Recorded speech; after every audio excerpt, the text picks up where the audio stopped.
ഞാനും കാശുമോനും കൂടെ അമ്മച്ചി വീട്ടിൽ അമ്പലത്തിൽ പോയപ്പോൾ എടുത്തൊരു വീഡിയോ ആണ്. ഇതിപ്പോൾ എടുത്തിട്ട് തന്നെ ഒരു 2 മാസം ആയിട്ടുണ്ടാവും. അന്നൊരു ഞായറാഴ്ചയായിരുന്നു. അമ്പലത്തിൽ അത്യാവശ്യം തിരക്കൊക്കെ ഉണ്ടായിരുന്നു. പിന്നെ അമ്പലത്തിൽ കയറി തൊഴുതു അർച്ചനയൊക്കെ നടത്തി. പിന്നെ അവിടെ പായസവും ഉണ്ണിയപ്പമൊക്കെ വഴിപാടുണ്ട്. അവിടുത്തെ പായസവും ഉണ്ണിയപ്പമൊക്കെ ഭയങ്കര ടേസ്റ്റാണ്. അപ്പോൾ ഞങ്ങൾ വഴിപാടൊക്കെ നടത്തി.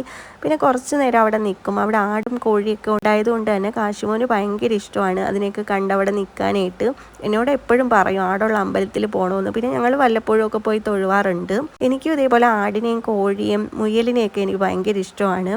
അപ്പോൾ കാശുമോന് പിന്നെ കഴിക്കാനായിട്ട് പഴവും ഉണ്ണിയപ്പവും ഒക്കെ എടുത്ത് കൊടുത്തായിരുന്നു.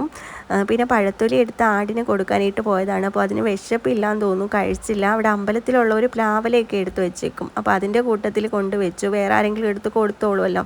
അപ്പോൾ വിശപ്പാകുമ്പോഴത്തേക്ക് കഴിക്കുമല്ലോ.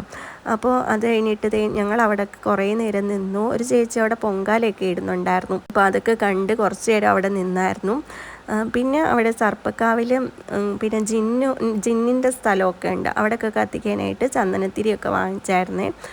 പിന്നെ അന്ന് പുതിയകാവ് പൊങ്കാലയായിരുന്നു. അപ്പം ഞങ്ങൾ അമ്പലത്തിലോട്ട് വന്ന സമയത്ത് പൊങ്കാലയുടെ ഒരുക്കങ്ങളൊക്കെ നടന്നുകൊണ്ടിരുന്നതാണ്. പിന്നെ തിരിച്ചു പോയ സമയമായപ്പോഴത്തേക്ക് പൊങ്കാലയൊക്കെ തിളച്ച് നല്ല ഭംഗിയുണ്ടായിരുന്നു കേട്ടോ അവിടെ കാണാനായിട്ട്. കൊല്ലത്തെ എല്ലാ റോഡിലും പൊങ്കാലയായിരുന്നു.